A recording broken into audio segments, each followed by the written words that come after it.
Voilà, au nom de l'Association française de psychiatrie biologique et neuropsychopharmacologie, la FPBN, et notamment sa section. Hélas, comme anticipé, mon collègue Jean-Christophe Chauvet-Gelinier, qui devait introduire ce webinaire, il a commencé à le faire, à des problèmes de connexion, comme vous l'avez remarqué. Donc, on va tenter de lui passer la parole une deuxième fois, mais sinon, je pense que c'est moi qui vais malheureusement introduire les choses. Je suis désolé, j'ai une instabilité de connexion, mais voilà, je vous souhaite la bienvenue. On va évoquer les troubles des conduites alimentaires, problèmes de santé publique, santé mentale, santé transversale, des pathologies qu'on soigne en psychologie, en psychiatrie, en nutrition, problèmes de santé, de problématiques biologiques. Et nos orateurs du jour vont pouvoir aborder ces différentes dimensions du soin. C'est des pathologies très impactantes, notamment chez les adolescents, les jeunes adultes, des pathologies qui ont encore plus émergé pendant la crise sanitaire Covid, des pathologies stigmatisées. Donc c'est une excellente nouvelle que notre section puisse s'y intéresser, que vous soyez nombreuses et nombreux à pouvoir bénéficier des présentations de nos brillants orateurs du jour. Donc je vous invite évidemment à devenir membre de la FPBN, qui est une belle société avec de nombreuses sections. Et pour le sujet du jour, n'hésitez pas à poser des questions dans l'onglet dédié à ce sujet. Et donc, nous nous efforcerons en fin de communication, de présentation, de répondre à un maximum de questions. Donc maintenant, sans plus tarder, je passe la parole au professeur Cédric Lemoigne. Merci Jean-Christophe. Bonjour à tous et toutes. Donc, je suis le professeur Cédric Lemoigne. Je travaille à l'Hôtel Dieu et à l'Université Paris-Cité.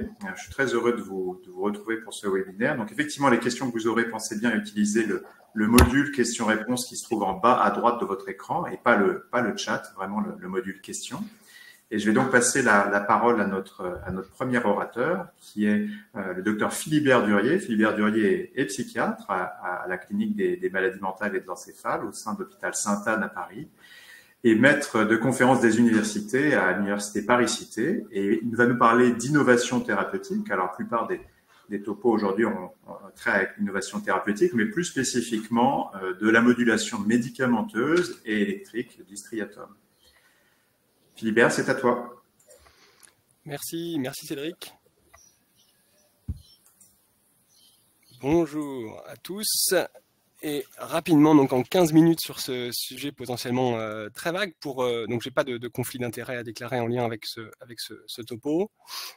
Pour planter le décor, même s'il a commencé à être planté, là c'est les données de mortalité des patients en France sur l'anorexie et la boulimie, donc des patients hospitalisés, 12-25 ans, et la mortalité à 3 ans, on voit qu'elle est très significativement augmentée avec un risque ajusté qui est multiplié par 12 par rapport à la population générale du même âge et qui reste multiplié par 1,6 par rapport aux autres troubles psychiatriques hospitalisés. Donc l'anorexie mentale, la boulimie sévère nécessitant une hospitalisation et plus sévère en termes de risque de mortalité à 3 ans chez cette population jeune. Donc un enjeu majeur nécessitant des traitements efficaces. Alors sur le plan psychopharmacologique, là c'est une très belle synthèse récente de tous les essais portant sur les troubles alimentaires, l'anorexie mentale, la boulimie, le binge eating disorder, l'hyperphagie boulimique, et vous voyez en rouge les essais négatifs et en bleu les essais cliniques positifs. Vous voyez sur l'anorexie à gauche de votre écran qu'à part l'olanzapine, on n'a pas grand-chose de validé et que pour l'olanzapine, la taille de l'effet est particulièrement modeste et l'acceptabilité de cette molécule est très mauvaise. Donc on est assez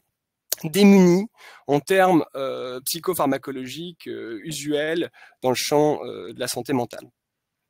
Alors de manière très générale, hein, l'épidémiologie de l'anorexie mentale reste très mal connue avec une diversité de formes et de sévérité qui est très grande et des données qui sont très modestes sur lesquelles du coup on a du mal à adapter nos dispositifs de santé.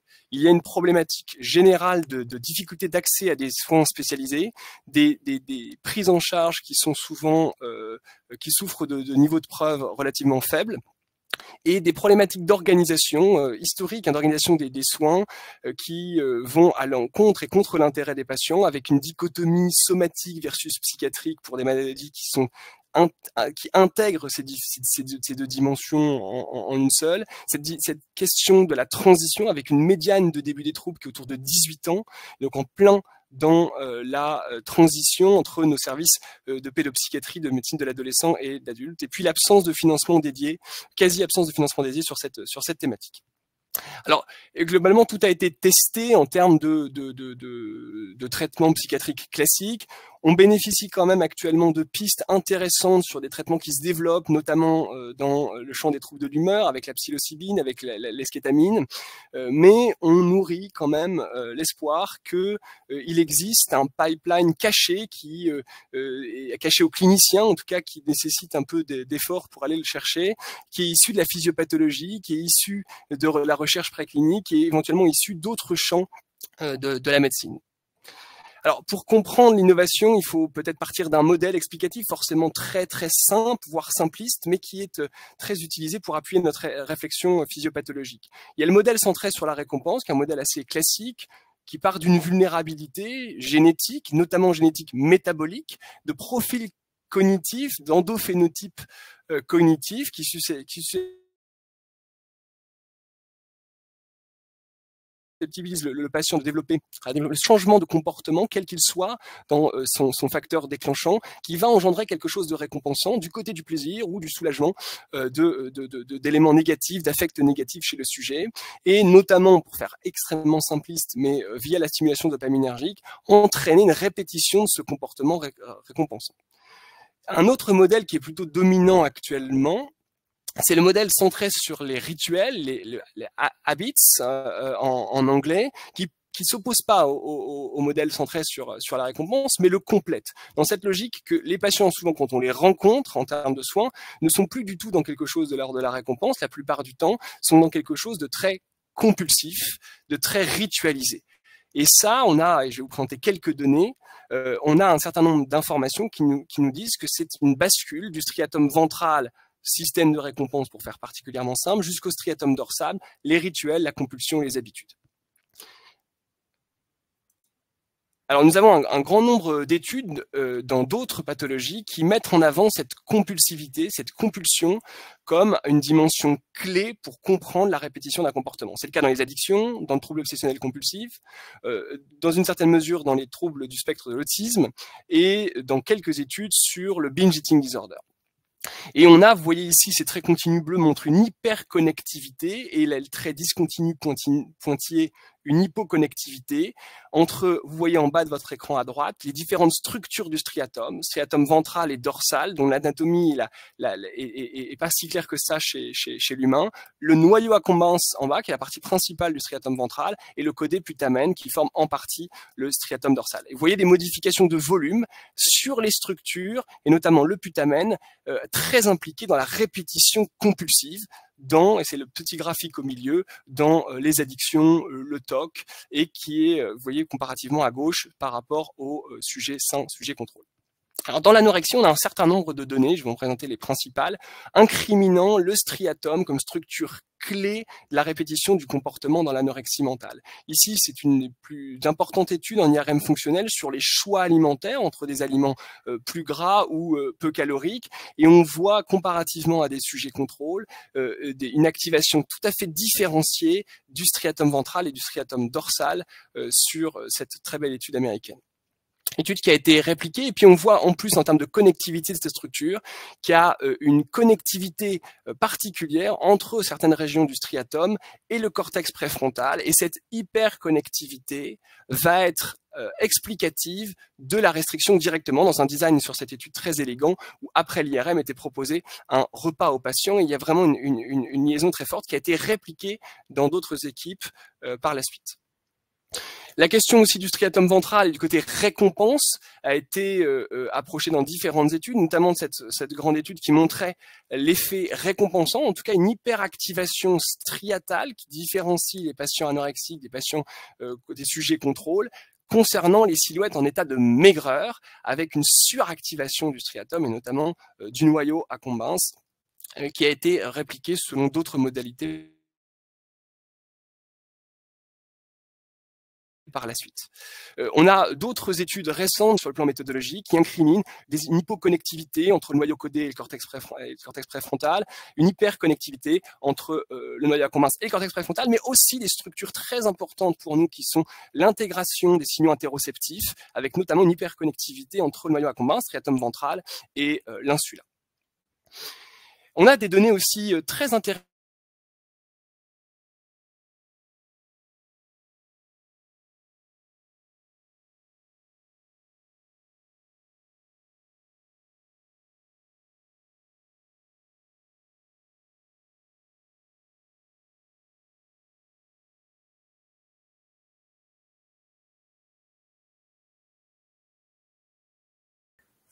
Bon, je pense pas que ce soit un scoop. On vient de perdre la connexion avec Philibert Durier. J'espère que les choses vont pouvoir se récupérer. Ce que je vous propose, c'est qu'on attende peut-être 30 secondes qu'il puisse se reconnecter ou nous rejoindre. Pardonnez-moi, je reprends. Nous Excusez-moi, je suis revenu.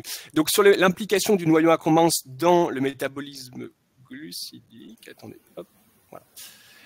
Donc là, c'est une étude préclinique qui montre l'implication où les auteurs ont hyper exprimé le système dopaminergique spécifique des deux dans le noyau accumbens et ont montré une vulnérabilité au développement de compulsions dans la roue en situation de restriction. Et qu'on a aussi observé que la simple modification du signal dopaminergique dans le noyau accumbens modifiait la réponse à une injection intrapéritonéale de glucose. C'est-à-dire que cette structure, et notamment les signaux dopaminergiques intra-striatum ventral, exclusivement, la simple modification de cette structure-là, impliquait des modifications métaboliques globales sur la réponse à la prise de glucose, avec un dimorphisme sexuel important, qui est très important dans la validation de ces modèles-là, puisqu'on sait qu'il y a un sexe ratio qui est très en faveur, malheureusement, du sexe féminin dans l'espèce humaine, dans l'anorexie mentale.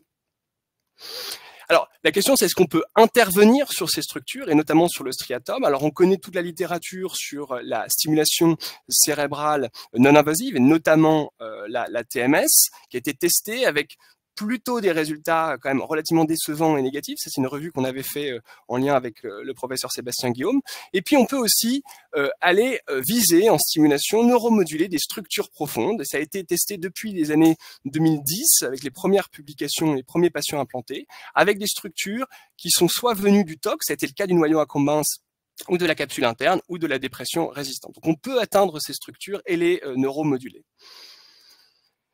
On profite dans ce champ de tout le développement technique, du savoir-faire des neurochirurgiens, des neurologues, sur notamment la maladie de Parkinson, qui a permis le déploiement de la neuromodulation avec un très haut niveau de sécurité pour nos patients, et donc de pouvoir le proposer dans des nouvelles indications en bénéficiant, et notamment de ces avancées techniques, technologiques, avec des batteries qui tiennent longtemps, etc., etc. Alors, il y a des essais en cours actuellement, pas tant que ça, on en démontre au moins 4 dans le monde, avec globalement depuis 2010 des essais qui ont porté donc sur l'anorexie mentale, sur des cas sévères et résistants, avec un relatif consensus aujourd'hui sur la cible du noyau accumbens et des effets particulièrement intéressants observés dans ces études, même s'il faut rester très très modeste, parce que pour l'instant, nous sommes sur des essais qui sont ouverts, avec des niveaux de preuve qui restent modestes. Mais l'acceptabilité est bonne chez ces patients. Et donc nous avons commencé ça ici à Sainte-Anne, au GHU Paris, avec une première patiente qui répétait des hospitalisations très prolongées avec des rechutes très rapides et un risque de décès à court terme.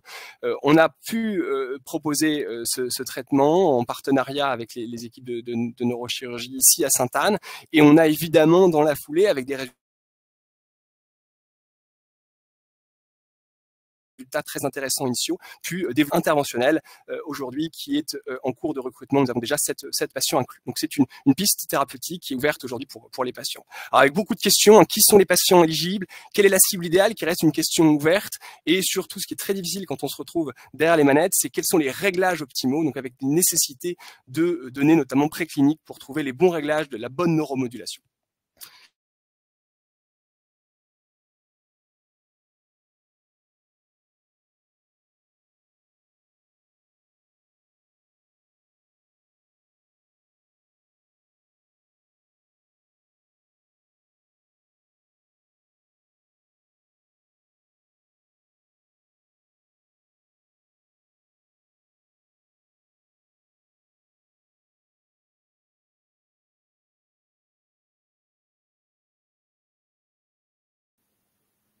Bon, à nouveau une coupure. Donc, 30 secondes. Voilà. Philibert, tu es de retour parmi nous. On te laisse une minute de plus, peut-être par rapport au timing prévu pour. Excusez-moi pour cette coupure indépendante de ma volonté.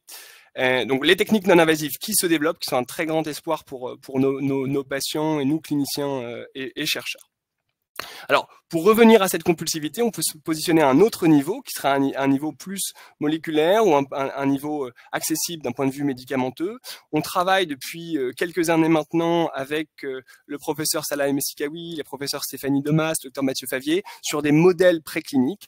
Et ces collègues ont développé des modèles de souris particulièrement vulnérables à des modèles précliniques d'anorexie mentale, qui sont l'activity-based anorexia, et ces modèles qui forment excessivement des rituels, excessivement des habitudes, sont basés sur un déséquilibre de l'acétylcholine au niveau du striatum. Alors, il y a eu plusieurs publications là-dessus, et donc la question va être de créer artificiellement un déséquilibre ciblé au niveau du striatum, entre le striatum ventral et le striatum dorsal.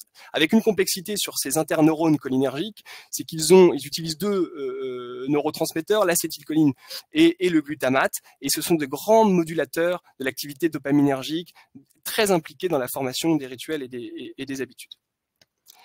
Alors, on retrouve aussi chez ces animaux, donc chez qui on a déplété en acétylcholine au niveau striatal, une vulnérabilité aux modèles animaux d'anorexie, et on retrouve un sexe ratio, un dimorphisme sexuel important qui va très en faveur de la pertinence translationnelle de ce type de modèle. Et ce qui est très intéressant, et nous en tant que cliniciens à la recherche d'innovation thérapeutique, c'est que ce déficit cholinergique chez ces animaux est réversible par une molécule qu'on connaît bien en médecine, qui est le donépésil, un inhibiteur d'acétylcholinestérase, avec un effet qui a été plusieurs fois répliqué chez ces animaux. On arrive à corriger la manifestation comportementale, cette compulsion chez ces animaux par l'administration périphérique d'inhibiteurs d'acétylcholinestérase, en l'occurrence le donépésil.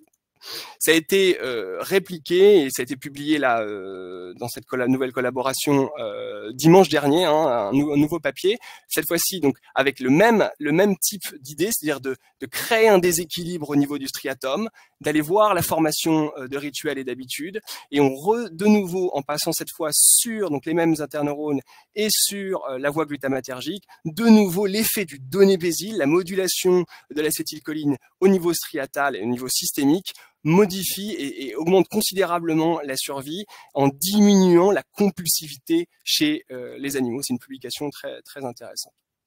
Et du coup, nous avons, depuis quelques années, ça prend du temps de mettre en place sur une nouvelle indication avec plein de questions et plein de limites cliniques sur ce type de population jeune et fragile sur le plan physique, proposer un essai avec 3 centres, Montpellier, Paul Brousse et Sainte-Anne, un essai type RCT, d'essai du donépésil avec 2 doses, 5 mg et 2,5 mg dans l'anorexie mentale. Alors juste une petite aparté pour conclusion, pour rebondir sur un des derniers webinaires de la section sur l'obésité, avec cette explosion de la prescription des agonistes du récepteur du GLP-1, on sait aussi que ces drogues agissent au niveau du striatum, donc on a en attente de données sur l'effet de ces molécules sur le comportement alimentaire médié par les structures striatales. Et je voudrais simplement conclure sur la nécessité de développer ces approches, pas exclusivement, c'est-à-dire que la neuromodulation est aussi faite par l'activité physique, par différentes formes de psychothérapie, par des modulations de l'environnement. Il faut mieux comprendre ces pathologies avec un meilleur staging, notamment la sévérité, la résistance thérapeutique. Qu'est-ce que la résistance thérapeutique dans cette population, et puis la nécessité de pont entre la recherche préclinique et des centres cliniques capables de mener des essais médicamenteux suffisamment ambitieux pour apporter des modifications de la prise en charge. Merci à vous et excusez-moi pour les coupures de connexion. Merci beaucoup Philibert pour cette très très belle présentation sur voilà, aussi précise que synthétique, qui ouvre vraiment des perspectives extrêmement nouvelles et innovantes de thérapeutique dans les TCA et notamment l'anorexie mentale. Donc merci. À présent, nous allons écouter avec plaisir, s'il apparaît à l'écran, notre éminent collègue, le professeur Pierre Deschlot, donc est professeur de nutrition au CHU de Rouen, qui est directeur d'équipe INSERM, qui est un leader national et international des TCA. Merci Pierre. Voilà. Micro de Merci Pierre. beaucoup pour voilà. Merci pour l'invitation, Jean-Christophe et tous. Et donc, alors moi, je vais revenir sur quelque chose de beaucoup plus pragmatique. C'est pas très neuroscientifique ce dont je vais vous parler, mais c'est quand même la vraie vie d'aujourd'hui avec le défi que nous avons pour accompagner les patients souffrant de TCA vers le soin et éventuellement les dépister un petit peu plus tôt. Alors, effectivement, c'est donc le titre de cette présentation qui a été préparée conjointement avec Marie Galmiche qui travaille dans l'équipe et depuis plusieurs années sur le projet NutriActis que je vais vous présenter. Alors, on est tous bien conscients, je pense, de la complexité qu'il peut y avoir pour le non-spécialiste de s'y retrouver dans la classification des troubles du comportement alimentaire. Le DSM-5, disons-le, c'est quand même un petit peu pour les spécialistes.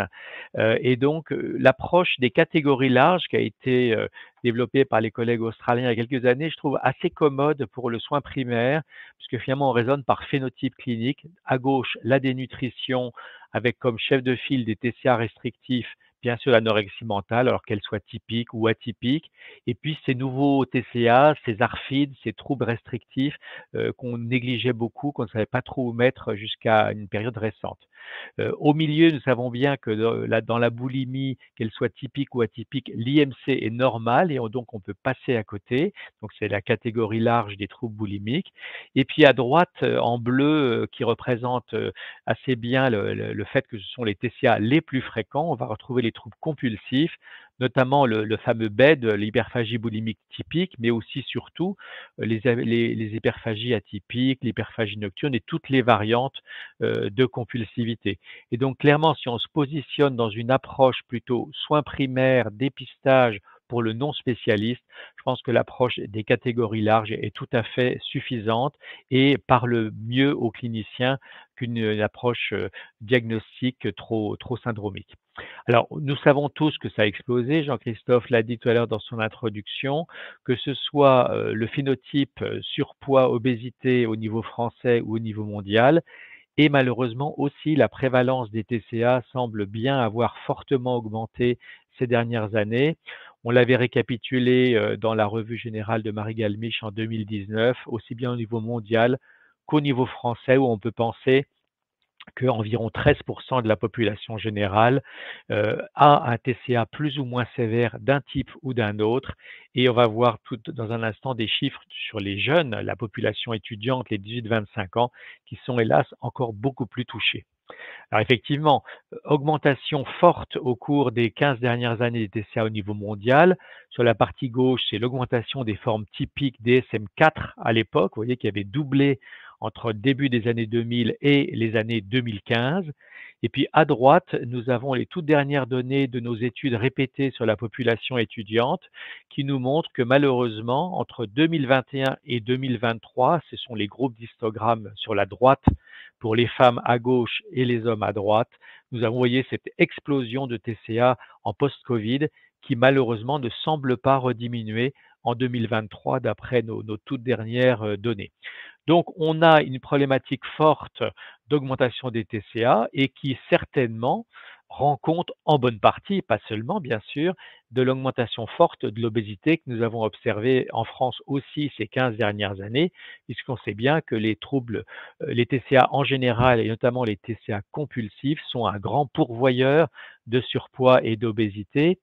Alors, ce qui est un peu inquiétant, c'est qu'on voit bien que sur les 5-10 dernières années, avec ces données de l'enquête OBEPI 2020 comparées aux précédentes, même si le total surpoids-obésité reste stable à, en gros, un Français ou Française sur deux, la proportion des surpoids tend à diminuer et malheureusement, celle de l'obésité vraie, et en particulier de l'obésité massive, a progressé. Et on a donc bien un glissement depuis 10-15 ans de l'IMC moyen de la population française vers la droite, ce qui correspond assez bien à cette explosion des TCA compulsifs. Donc, on va dire que c'est le même combat face au TCA et à l'obésité d'une certaine façon, et c'est le même combat pour le patient. Et effectivement, on sait bien que face à cette augmentation de prévalence très élevée, On a malheureusement une démographie médicale qui a plutôt tendance à diminuer, et idem dans d'autres professionnels de santé. Une saturation de l'offre de soins. Je pense que Sébastien Guillaume et Philibert Duriez voient bien de quoi je parle pour la saturation des centres spécialisés TCA qui ne récupèrent hélas trop souvent que la pointe de la pyramide, c'est-à-dire les patients les plus sévères qui arrivent enfin à rentrer dans le circuit de soins. Alors les raisons sont multiples, hein. Il y a bien sûr ce déséquilibre, prévalence, faible démographie, saturation de l'offre de soins. Puis il y a aussi des raisons intrinsèques à la maladie, parfois le déni, les craintes, la honte, et donc beaucoup de renoncement aux soins, ce qui est un véritable problème, parce que il en résulte forcément un long délai d'attente, souvent plus de 9 mois, quand ce n'est pas encore un petit peu plus. Trop souvent un diagnostic tardif. Plusieurs études ont montré que, notamment dans l'anorexie mentale, mais aussi dans les TCA autres, il peut se passer plusieurs années entre le début des symptômes et enfin un diagnostic positif. Et même quand on fait le diagnostic, le taux de prise en charge reste faible. Nous avions fait une étude en médecine générale il y a quelques années montrant qu'un patient sur 4 seulement était connu du généraliste avant qu'on fasse le dépistage systématique, et a fortiori, n'étant pas connu, évidemment, n'était pas pris en charge. Alors, on sait que les conséquences de ce problème de sous-diagnostic et de diagnostic tardif, c'est l'impact sur un risque accru de formes sévères, de complications, une morbimortalité plus importante, une moindre efficacité de la prise en charge, puisque tous ces mécanismes de rituel, d'obsessionnalité que nous rappelait Philibert Duriez à l'instant se sont encore aggravés, avec toutes les conséquences négatives pour le patient en termes de souffrance globale, physique et psychologique, de qualité de vie, de retentissement socio-professionnel et une consommation plus élevée de soins, ce qui est évidemment pas souhaitable pour le système de santé. Donc par rapport à ça, on peut se poser la question de comment faire mieux, c'est-à-dire comment dépister plus tôt et comment orienter, encourager, accompagner le patient qui a probablement un TCA vers une prise en charge. Alors, je pense que la plupart connaissent maintenant le questionnaire SCOFF qui avait été développé par Morgane il y a maintenant tout juste 20 ans et que notre équipe avait adapté, revalidé en français il y a déjà maintenant 12-13 ans. Et donc, à partir de ces 5 questions binaires, nous savons qu'à partir de 2 réponses oui, le TCA est très probable. C'était validé au départ sur le DSM-4, ça fonctionne toujours sur le DSM-5, y compris sur l'hyperphagie boulimique. Et donc, cette validation, on l'a faite sur différentes populations, générales, étudiants, populations cliniques. Et c'est quand même vraiment ce qui est recommandé par tous les experts et la haute autorité de santé pour le dépistage rapide et précoce en soins primaires, là où on voit les gens qui ne viennent pas forcément pour ça, mais chez qui on va se poser la question d'un TCA. Alors, on a beaucoup utilisé le SCOFF dans pas mal d'études réalisées par notre équipe, d'autres aussi bien sûr, et il nous manquait un petit quelque chose de plus, c'est-à-dire qu'il nous semblait dommage de simplement dire TCA oui/non sans aller un peu plus loin pour le non spécialiste. Et c'est pour ça qu'on a développé en 2018-2019 et validé et publié l'algorithme EXPALI, qui, cette fois-ci, simplement a eu l'idée de combiner non pas seulement le nombre de réponses oui, mais le type de réponse oui, par exemple perte de contrôle, vomissement, etc., avec le niveau d'IMC, donc ça fait pas mal de combinaisons, et nous avons pu valider que chacune de ces combinaisons pouvait être associée à l'une ou l'autre des catégories larges de TCA, restrictive, boulimique, compulsif, avec une très bonne sensibilité et surtout une très bonne spécificité, ce qui en fait donc un outil d'orientation diagnostique. On n'ose pas dire diagnostic, bien sûr, ce n'est que de l'orientation, probablement très utile. Donc on avait mis ça un peu dans un tiroir il y a quelques années, on l'avait déposé à la banque des programmes et on se disait qu'il fallait en faire quelque chose. Alors on a fait beaucoup de publications scientifiques, mais on voulait aller un petit peu plus loin pour en faire quelque chose de pratique. Alors, en effet, ça fait quelques années qu'on voit venir cette vague de TCA et qu'on voit bien que nos systèmes classiques, médecins traitants, demande de rendez-vous, attente de 6 mois, etc., sont quand même pas très performants. Et clairement, à l'heure du numérique en santé, on peut se dire que le numérique a quelques atouts pour les TCA. D'abord, l'accessibilité pour tous, c'est rapide, c'est simple, un coût faible. Et puis, quelque part aussi, de façon intéressante, première étape de l'éducation thérapeutique, une démarche active de la personne qui se dit, j'ai peut-être un souci, ou à qui on va suggérer qu'elle a peut-être un souci avec son image corporelle, son poids, son alimentation, et qu'on pourrait peut-être l'encourager à appuyer sur le bouton, comme dit le célèbre film. Donc, je voudrais vous présenter 2 exemples d'applications. Il y en a quelques autres, mais pas tant que ça. La premier exemple, c'est BlueBuddy. Alors, à tout seigneur, tout honneur, donc c'est nos collègues de Sainte-Anne qui se sont lancés dans cette aventure il y a quelques années. L'idée, c'était de fournir un outil numérique d'accompagnement et d'encouragement vers le soin, et surtout pour des gens déjà un peu dans le circuit, avec des options journal alimentaire, des messages de soutien, d'éducation thérapeutique, de l'information, des stratégies, des petits trucs, hein, de stratégies thérapeutiques adaptées en fonction des difficultés rencontrées, et puis plus largement, donc un accompagnement dans le soin avec la possibilité d'envoyer des données aux médecins. Alors cette solution présente différentes formules, hein, de suivi, par exemple du journal alimentaire, travailler sur certaines dimensions symptomatiques. Donc c'est évidemment très intéressant puisqu'elle permet de sensibiliser des personnes à aller vers le soin, de s'engager dans une démarche et les accompagner lorsqu'ils sont dans une prise en charge. Néanmoins, il nous semble, pour en avoir discuté il y a quelque temps avec Philibert, qu'il n'y avait pas de module de dépistage intégré, et puis c'était quand même un outil un peu maison qui rayonnait autour d'un centre spécialisé avec une diffusion encore relativement limitée, mais il nous en dira peut-être plus tout à l'heure dans la discussion générale. Alors de notre côté, on est reparti sur notre approche SCOF-Expali avec l'algorithme, et après quelques années de sédimentation, on s'est lancé depuis 3 ans dans la construction d'une plateforme numérique qui s'appelle la plateforme Nutriactis, qui est maintenant terminée, qui est fonctionnelle à titre expérimental pour l'instant depuis février de cette année. Donc le principe, c'est que après une phase d'information générale validée sur les TCA, la personne est encouragée à s'inscrire, à créer son compte avec toutes les sécurités, bien sûr, de confidentialité, anonymisation requises par la réglementation, à remplir les questions du SCOF et renseigner l'IMC, ce qui va l'amener à des parcours soit d'autoprévention, soit d'auto-soin. Alors, ces 2 parcours sont basés sur des auto-évaluations, sur une vingtaine de dimensions.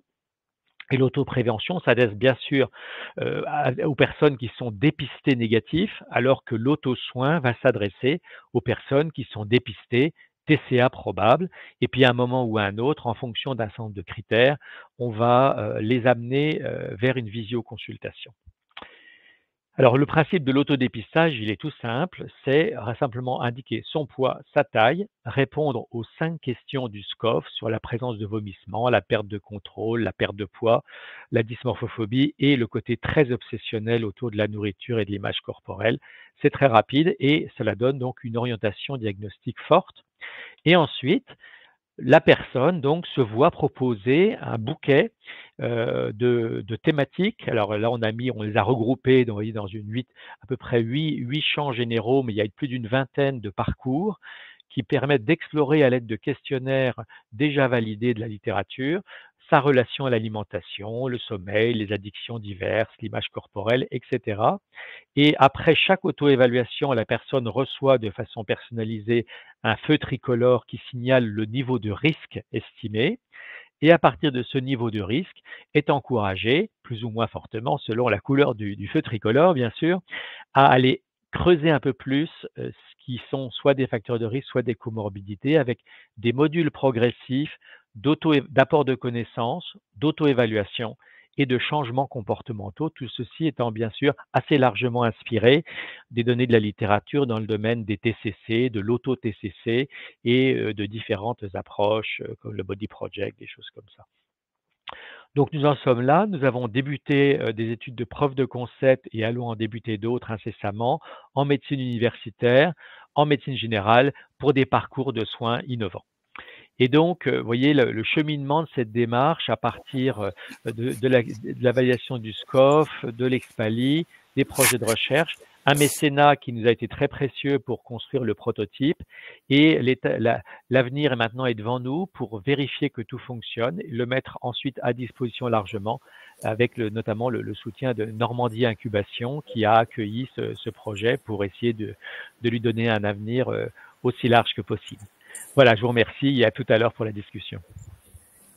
Merci beaucoup Pierre pour cet exposé sur les solutions numériques innovantes, elles aussi, même s'il s'agit d'autres types d'innovations pour la prise en charge en aval du dépistage des troubles du comportement alimentaire. Je vais maintenant passer la parole à notre troisième et dernier orateur. Il s'agit du professeur Sébastien Guillaume, qui est psychiatre au CHU de Montpellier, notamment responsable référent de la prise en charge des TCA, et professeur de psychiatrie à l'Université de Montpellier, qui va nous parler cette fois-ci d'un nouvel axe d'innovation. Il s'agit de mêler des aspects qui ont déjà été développés dans le champ de la prise en charge notamment du diabète à la prise en charge des troubles du comportement alimentaire. Sébastien, c'est à toi.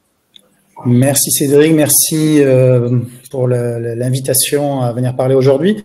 Donc oui, aujourd'hui je vais vous parler de quelque chose qui est très préliminaire, hein, l'utilisation du monitoring continu du glucose alors je me centrerai sur l'hyperphagie boulimique, mais qui me semblait intéressant de discuter ici, puisqu'on est dans un webinaire de section psychosomatique, et on est vraiment à l'interface de la psychosomatique, et puis qui illustre quelque chose qui est majeur, qui est la question de la restriction et de l'impact de la restriction alimentaire sur les comportements alimentaires, chose qui n'est pas forcément bien connue ou pas forcément, de mon point de vue, bien appréhendée par les intervenants de santé mentale.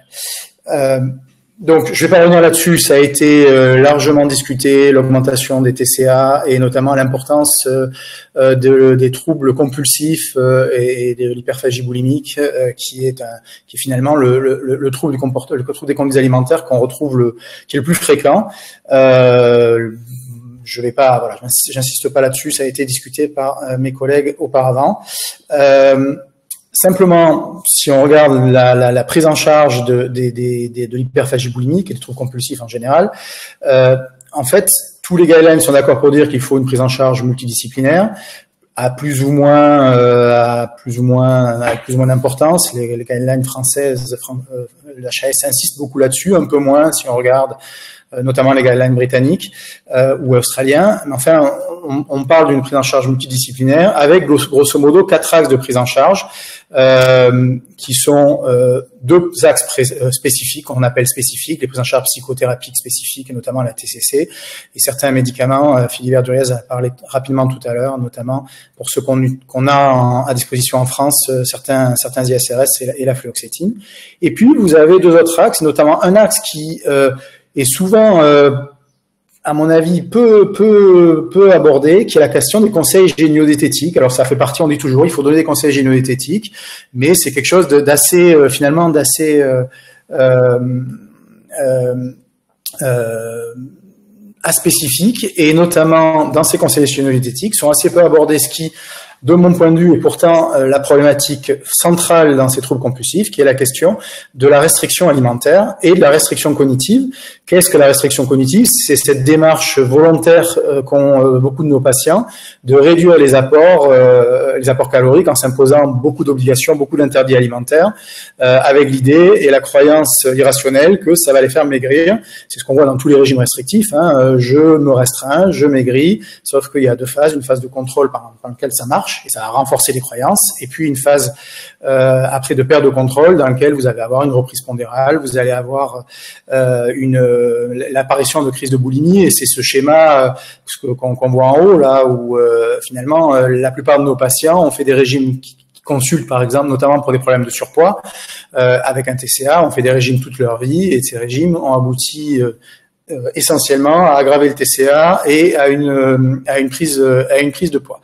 Et cette fameuse restriction cognitive, ces restrictions qu'on peut voir qui ont un effet au long terme, ont aussi un effet beaucoup plus sur du court terme, et notamment sur l'émergence de crise de boulimie. Quand on regarde ce qui va être à l'origine d'une crise de boulimie ou d'une perte de contrôle alimentaire, vous avez un certain nombre de drivers, par exemple des émotions négatives, l'habitude, mais vous avez, et de mon point de vue, peut-être c'est le plus fort, le plus intense, quelque chose qui est ce qu'on appelle des compulsions physiologiques. Qu'est-ce qui se passe? Finalement, si vous allez vous mettez à faire une crise de boulimie, vous avez un TCA, ça vous culpabilise beaucoup. Vous allez vous mettre en restriction alimentaire derrière. Vous faites une crise de boulimie le soir. Je décide de faire une restriction alimentaire. Je me restreins toute la journée. Ce qui va aboutir, je sais pas si on voit ma flèche, mais ce qui va aboutir sur le schéma en bas, sur le schéma de la gauche, à des déficits énergétiques qui vont eux-mêmes induire de nouvelles crises de boulimie, et vous avez comme ça des cercles vicieux qui s'installent. Et c'est pour ça que même si c'est pas forcément toujours bien explicité ou bien ressenti, finalement, on sait, et ce que montre la littérature, c'est que ce qui fonctionne très bien pour gérer, ou en tout cas comme préliminaire, comme préambule pour gérer ces crises de boulimie, c'est l'adoption d'un programme alimentaire régulier. Je vous ai mis un exemple de ce que disent des recommandations, alors c'est des recommandations britanniques, je crois, 3 repas et une collation par jour, ne restant pas plus de 4 heures éveillé sans manger. En tout cas, c'est ce qui est montré comme étant un des prédicteurs dans la littérature, un des prédicteurs les plus importants de réussite de traitement de la boulimie comme de l'hyperphagie boulimique. Et donc, on a des constatations cliniques dans lesquelles on sait que la restriction alimentaire est un facteur clé dans l'émergence et la persistance des crises de boulimie. On sait que le fait d'aider les gens, de la restructurer l'alimentation, va améliorer le pronostic, va être, quand on regarde les facteurs, on ne sait pas trop pour les médicaments, et ça va peut-être changer avec les nouveaux médicaments qui arrivent, notamment tous les médicaments qui jouent sur les agonistes GLP-1, mais ce qu'on sait en tout cas pour le traitement, en tout cas pour les crises de boulimie, ce qu'on sait, c'est qu'un des facteurs majeurs de réussite pour les crises de boulimie, pour les TCC, un des facteurs majeurs de réussite, c'est le fait d'arriver à calmer cette restriction ou à travailler cette restriction alimentaire. Le problème, c'est que les gens, nos patients, et si vous en avez vu, vous l'avez expérimenté, ont beaucoup de mal à se défaire de ces croyances, ont beaucoup de mal à adhérer à cette idée qui est je viens parce que je mange trop, et ben on va vous dire qu'il faut manger plus et différemment. Et donc la question, c'est comment peut-on avoir des proxys objectivables qui pourraient nous aider pour essayer de travailler cette question de la restriction cognitive. Et alors, c'est dans ce contexte, on travaille avec mon ami, mon collègue et ami qui est diététicien Nicolas Sahuc, on travaille notamment la section, la filière TCA se trouve dans un service de nutrition, donc on est en permanence en lien avec nos collègues diabétologues, et on s'est posé la question, est-ce que finalement c'est l'émergence de ces capteurs glycémiques et de ces qui vont monitorer la glycémie en continu pourrait nous aider. Est-ce que les modifications glycémiques pourraient être un proxy de ces déficits énergétiques et pourraient être quelque chose qui pourrait repérer, qui pourrait être associé à l'émergence de crises de boulimie et nous aider à repérer et à retravailler en soins, en pratique clinique, les crises de boulimie. Et par ailleurs, est-ce que ce serait quelque chose d'acceptable? Est-ce que des patients avec une hyperphagie boulimique accepteraient de porter des capteurs glycémiques? Donc, dans ce contexte-là, on a réalisé une petite étude observationnelle dans laquelle on a inclus 20 patientes qui présentaient une hyperphagie boulimique, donc évidemment sans diabète, avec un minimum de crises qui était entre 2 et 15 crises semaine. Et pendant 15 jours, en fait, on leur a mis un enregistrement glycémique continu, alors qu'ils étaient à l'aveugle, hein, ils n'avaient pas les données, et on leur a demandé de tenir un agenda alimentaire que je vais vous présenter juste derrière. Et l'idée de l'étude, c'était de regarder la description des évolutions conjointes entre ces crises et les taux de glucose, et regarder si on pouvait avoir des associations, et puis par ailleurs de regarder si en termes de, ça semblait avoir, c'est très observationnel, c'est très pilote, hein, mais ça semblait avoir un intérêt dans les soins.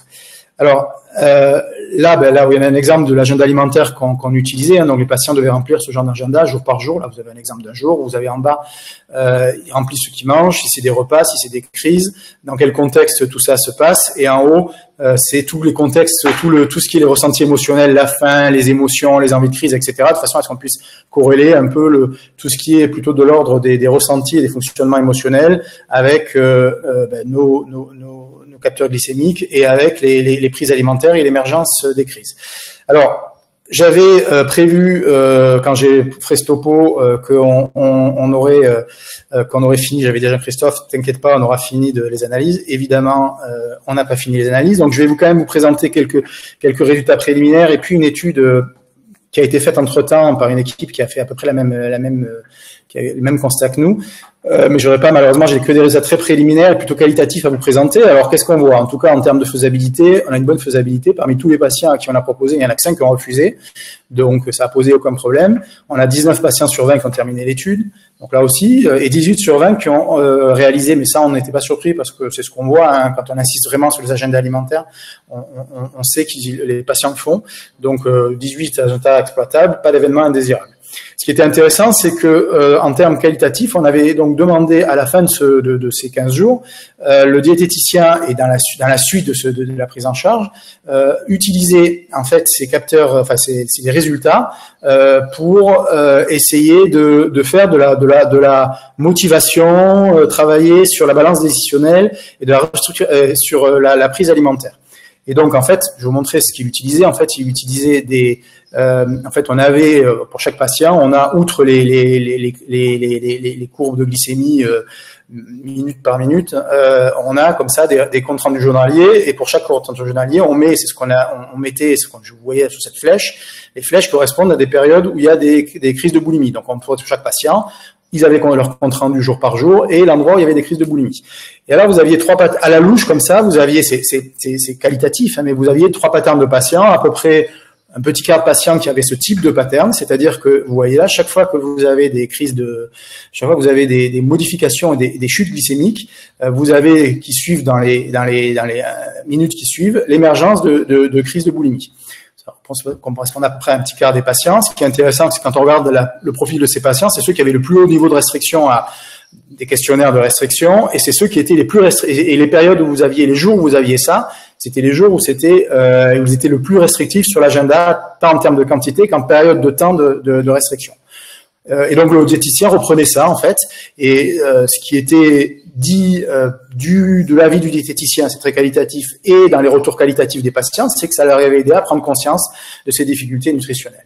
Vous aviez un certain nombre de patients, à peu près la moitié, où c'était très contrasté, c'est l'exemple ici, où des fois vous aviez comme ça, en tout cas visuellement, on a l'impression que parfois il peut y avoir des modifications glycémiques, parfois pas du tout, c'était très contrasté, et puis vous avez à peu près un quart de patients dans lequel, semble-t-il, vous n'aviez assez peu de lien entre l'émergence de crise de boulimie et les variations glycémiques. C'est l'exemple dans cette courbe, enfin sur ce schéma-là, sur ce patient-là. Alors, ce qui était intéressant, c'est que ces patients-là, par contre, c'est ceux qui semblaient avoir le plus haut niveau d'alimentation émotionnelle à l'EMAC. Donc, pour le moment, nous, on est vraiment, voilà, je suis désolé, j'aurais aimé vous présenter les résultats, mais c'est un peu compliqué, on travaille ça avec les collègues diabétologues, mais on n'est pas satisfait de la façon de l'analyse de nos cours, notamment de la prise en charge à la fois des niveaux dynamiques, enfin de la dynamique de la glycémie, mais aussi des niveaux de base. Donc, je préfère pas présenter des résultats qui me semblent pas suffisamment robustes pour être présentés. Par contre, ce que je peux vous présenter, c'est qu'on a vu apparaître l'année dernière, il y a quelques mois, la fin 2023, une étude qui finalement s'intéressait à la même chose, c'est-à-dire que dans cette étude américaine, ils ont regardé chez des patients présentant, alors il y avait boulimie et hyperphagie boulimique dans cette étude. Ils ont regardé les corrélations sur 7 jours entre les niveaux de glycémie et les comportements alimentaires. Alors, sachant que là, c'était jour par jour, on regardait le nombre de crises par jour et les niveaux glycémiques. Et qu'est-ce qu'ils retrouvent dans des analyses multivariées, donc c'est sur 46 patients, c'est que, et on va directement en bas, il y a une association statistiquement significative entre les niveaux glycémiques et, alors, très significative entre les comportements alimentaires. Dans les comportements alimentaires, ils contrôlaient, il y avait à la fois le nombre la durée totale de restriction et le temps passé sans manger, mais aussi l'émergence de crise de boulimie. Donc dans les comportements alimentaires, mais aussi sur les crises de boulimie. Donc une association entre la variabilité glycémique et les crises de boulimie qui finalement suggèrent, enfin qui vont totalement dans le sens de notre hypothèse, même si là il n'y avait pas de recherche de dynamique glycémique par rapport à tout ça. Donc qu'est-ce qu'on peut dire de tout ça? C'est que finalement on a des données préliminaires publiées de l'équipe américaine qui suggèrent une association entre variation glycémique et émergence de crise. Nous, on a en tout cas des données dans lesquelles on voit que semble-t-il, d'un point de vue qualitatif, il pourrait y avoir un intérêt, et notamment du point de vue à la fois du diététicien qui avait fait l'étude, qui était impliqué dans l'étude, que des patients pour pouvoir retravailler, pour pouvoir être un outil de restructuration cognitive en vue de restructurer la nutrition. Et de façon générale, c'est aussi vraiment pour ça que je voulais insister sur cette étude et que je voulais vous présenter cette étude, parce que vraiment, je crois que ça illustre cette problématique de la restriction cognitive, qui est souvent de la restriction alimentaire qui est souvent assez peu, je trouve, enfin un peu passé sous silence, notamment dans le, enfin en tout cas peut-être moi j'ai un biais autour dans le champ de la psychiatrie où on a tendance à aller tout de suite se projeter sur la TCC, sur etc. Mais où finalement on prend, c'est une mesure hygiéno-diététique, ok il faut le faire, mais on le travaille probablement pas assez et pas assez longtemps.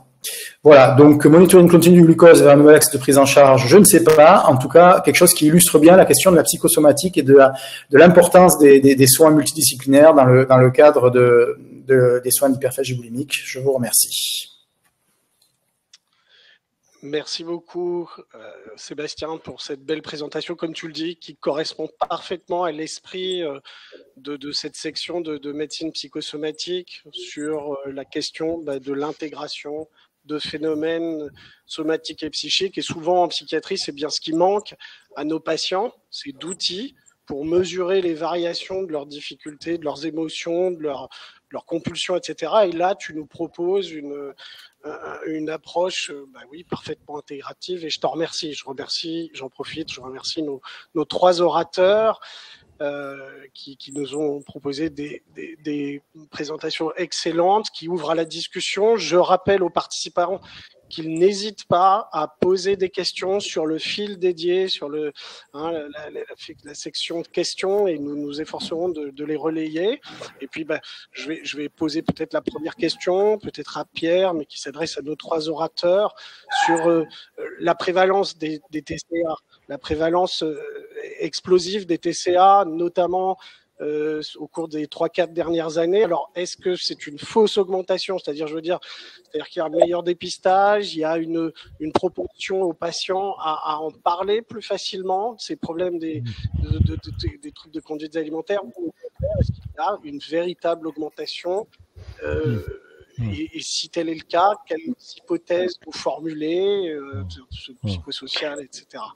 Alors, ta question a été très anticipatoire de celle qui est arrivée de Jonathan Lefebvre. Là, donc, effectivement, je pense que clairement, l'augmentation est réelle, puisque pour ce qui est en tout cas de la population qu'on connaît bien, celle des étudiants, on a utilisé exactement la même méthodologie pendant 15 ans, tous les 2 ou 3 ans, sur le même taille d'échantillon, 2 ou 3 000 étudiants, et je pense c'est incontournable. Je veux dire, l'augmentation est réelle, et je pense que tous les collègues le constatent sur le terrain, peut-être avec des outils un peu moins précis.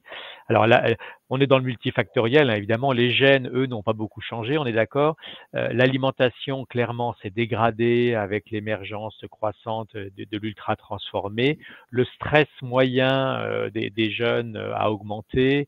Les bouleversements environnementaux, l'éco-anxiété, enfin tout ce qui peut participer à la physiopathologie complexe dans l'environnement sur les TCA a augmenté. On ne peut pas exclure aussi qu'en lien avec les changements alimentaires, il y a eu des changements dans la dysbiose, dans le microbiote intestinal. Enfin voilà, impossible de faire la part des facteurs dans cette augmentation, mais je crois que l'augmentation elle est totalement réelle. Et les études chez les Japonais, les études séquentielles qu'a remontré, je crois, Sébastien, c'était exactement la même méthode à 5 ans de distance. Enfin, je crois que c'est voilà. Merci Pierre pour ces éléments de réponse. Moi j'avais une question pour Sébastien Guillaume. On a bien vu l'utilisation qui pouvait être faite pour l'instant en recherche de ces patterns de régulation glycémique à mettre en lien avec les comportements. Peut-être qu'il y aura à l'avenir d'ailleurs la possibilité d'un petit démembrement phénotypique, puisque pour certains patients on voit des choses qui sont reproductibles et puis d'autres ça n'émerge pas forcément, et peut-être que les déterminants sont différents. Dans l'usage qui est fait, ou dans l'usage que vous prévoyez de faire de ce feedback, c'est quasiment du biofeedback un peu décalé auprès des patients, est-ce qu'il est question de, par exemple, permettre de moduler l'impact de ces comportements sur le sentiment d'estime de soi, ou plus exactement le sentiment peut-être d'efficacité personnelle des patients? C'est une chose de perdre de comportement et de se dire « je suis nul, j'arriverai pas à contrôler ». C'est une autre chose d'observer qu'une partie de ces comportements de perte de contrôle fait suite à une modification glycémique. Ouais, Oui, c'est tout à fait l'idée. L'idée, c'est d'essayer de, avec notamment dans nos approches plus psy, c'est d'essayer de remettre un peu de somatique et de physiologie là-dedans, en expliquant que c'est pas juste une question de manque de volonté, c'est pas juste une question de vous y arrivez pas, mais que vous y arrivez pas aussi parce qu'il y a des phénomènes physiologiques qui sont plus forts que vous. Et donc l'idée est celle-là en fait. Quand notamment Nicolas Sahu, qui est diététicien, là, qui reprenait les trucs, retravaillait ces choses, c'est vraiment de se servir de ces outils pour pouvoir réexpliquer que c'est quelque chose, on sort de quelque chose qui est de l'ordre du contrôle et qu'il y a de la physiologie là-dedans et que la physiologie, il faut faire avec. Après, alors, peut-être ça, pour répondre, par contre, il y a eu un grand débat quand on a fait le truc, c'est faut-il, et on l'a pas fait, faut-il aussi, dans un sous-groupe, on voulait mettre un sous-groupe dans lequel il y avait des alarmes qui sonnaient quand il y avait des bonifications. On l'a pas fait d'abord parce qu'on est dans un truc très préliminaire et je pense que c'est pas une bonne idée parce que je crains qu'après on augmente tout ce qui est restriction cognitive ou large, enfin où on aggrave le sentiment de contrôle. Donc la question c'est vraiment comment on peut l'utiliser. Là on est vraiment dans quelque chose de très préliminaire et pour le moment l'idée vraiment c'est d'utiliser comme tu le disais, c'est-à-dire en arrière, en biofeedback, pour faire du retour sur un fonctionnement et essayer de dédramatiser quelque chose qui n'est pas psychologique mais physiologique. Philibert, tu veux compléter peut-être? Okay. Oui, pour compléter ce que dit Sébastien Guillaume, nous on utilise aussi ces outils-là et ça a été une découverte. Alors on avait cette question au début, les premiers dispositifs de monitoring glycémique nécessitaient la mémoire des puces, était de l'ordre de 6 à 8.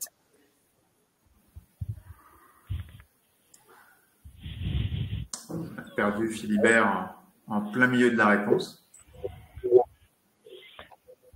Oui. Il reviendra sans doute. Peut-être si jamais on n'arrive pas à avoir Philibert, oui, peut-être que Pierre, tu pourrais répondre à cette question sur l'impact des orexines dans les troubles des conduites alimentaires, de ces neurotransmetteurs, du lien peut-être au... Alors, oui, volontiers. Alors, l'implication des orexines, on va dire probablement. L'impact précis, je pense que personne n'en sait rien, parce que ça n'a quand même pas été très simple à regarder de près. Bon, il y a beaucoup de modifications des neuropeptides participant à la régulation de l'appétit en général, de la réponse au stress, de l'anxiété, évidemment, au cours des TCA. Le rôle spécifique des orexines, à mon avis, n'est pas bien connu et je ne connais pas actuellement de pistes d'intervention thérapeutique qui seraient basées spécifiquement sur une modulation de la transmission, de la libération ou de l'action des orexines. Donc, à suivre. Merci Pierre pour cette réponse. Peut-être que dans le développement du daridorexant, j'imagine que ça a été screené et visiblement ça n'a pas été retenu. Une question plus générale sur l'opinion des orateurs sur l'utilisation de la thérapie familiale. J'imagine peut-être qu'on peut cibler un peu la question sur les interactions possibles entre thérapie familiale et puis les innovations dont on a parlé. Par exemple, on pense tout à fait au fait que ce feedback que l'on pourrait donner sur les liens entre glycémie et comportement alimentaire peut être intégré dans des interactions familiales qui feraient des comportements alimentaires un enjeu important. Alors peut-être pour commencer, nous on ne la pratique pas spécifiquement en tant que telle, parce qu'on a une population d'adultes d'une part et que d'autre part on fait de l'accompagnement familial qui ne prétend pas être une thérapie familiale en bonne et due forme. Et pour revenir sur le sujet que je traitais aujourd'hui, quel avenir du numérique, je pense que typiquement la famille, là pour l'instant l'outil qu'on a développé, c'est un outil pour adultes. Et on est bien conscient du fait qu'il peut y avoir une pertinence à l'adapter sur une population adolescente, voire grand enfant, mais qu'à ce moment-là, il faut que ce soit conçu comme étant un outil partagé entre le jeune ou la jeune et ses parents, son environnement familial, de façon à accompagner, encourager des démarches d'autodépistage numérique, mais aussi à les compléter par des interventions et un positionnement actif de la famille en s'inspirant bien sûr de ces théories du Maudsley, mais enfin c'est une autre paire de manches en termes de développement. Je peux peut-être compléter la réponse en disant que quand même pour rappeler notamment pour l'anorexie et même la boulimie, simplement dans l'hyperphagie bulimique, et notamment l'anorexie et la boulimie d'adolescence, que ça reste le gold standard. Et notamment le modèle du Maudsley reste encore le traitement qui a le plus haut niveau, le traitement au sens large, qui a le plus haut niveau de preuve dans l'anorexie, et qui donc idéalement, alors après il y a la question, comme le disait Pierre, des possibilités, etc. Mais en tout cas chez les adolescents, qui doit être normalement qui devrait être le traitement proposé dans l'anorexie, mais aussi dans la boulimie. Merci. Peut-être une dernière question pour Philibert. En fin d'exposé, tu as évoqué rapidement la question des analogues GLP-1 du striatum. Est-ce que tu es d'accord pour nous en parler un peu? Enfin, c'est un sujet, moi, qui m'est cher, parce que je trouve que beaucoup de psychiatres ont des fans de metformine, mais je crois que peut-être l'avenir est aux analogues de GLP-1, des analogues GLP-1. Ouais, si ma connexion me permet de répondre à cette question importante. Sur les données, pour l'instant, sur l'effet, notamment sur la compulsivité alimentaire, il y a un seul essai qui était petit effectif type RCT qui est négatif, qui ne montre pas d'effet sur les accès hyperphagiques. Et on est en attente vraiment des données sur ces échelles de compulsivité alimentaire sur les grosses cohortes. Mais on a très très peu, pour pas dire quasiment pas de données sur cette dimension.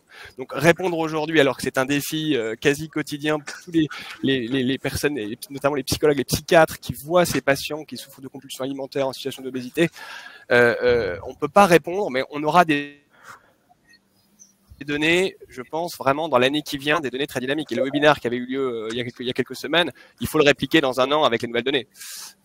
C'est un champ qui évolue très très très vite avec des très très belles données et des cohortes de plusieurs milliers, voire dizaines de milliers de sujets. Donc on aura de ces informations probablement.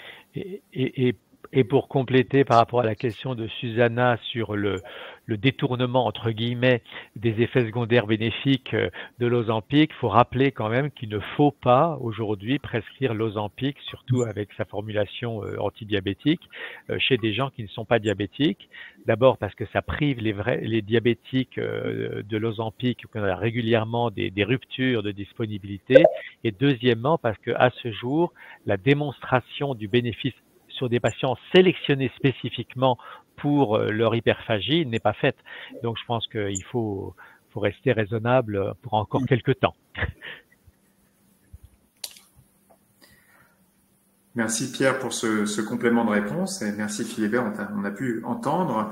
On a un tout petit peu dépassé le temps, il y avait encore d'autres questions malheureusement et il est l'heure de conclure. Je vais à nouveau remercier nos trois orateurs pour ces trois exposés très complets, très didactiques. Remercier tous les participants qui se sont connectés. On est monté jusqu'à une centaine de participants connectés au même moment et en sachant qu'en plus, ce webinaire sera bien sûr accessible en replay à tous les autres. On voit bien qu'au travers de cet enjeu de santé publique, ça a été rappelé plusieurs fois, la façon dont la médecine psychosomatique peut être utile pour les patients a été bien illustrée, puisqu'il s'agit à la fois, sur le plan physiopathologique, d'en explorer des déterminants à différents niveaux de compréhension. Évidemment, même si le plan psychologique peut être ramené aussi à la façon dont notre cerveau interprète et modifie ses comportements. Il y a aussi la biologie indépendamment du fonctionnement du cerveau qui vient ici en totale interaction avec les comportements qui peuvent apparaître comme constitutifs d'un trouble des conduites alimentaires.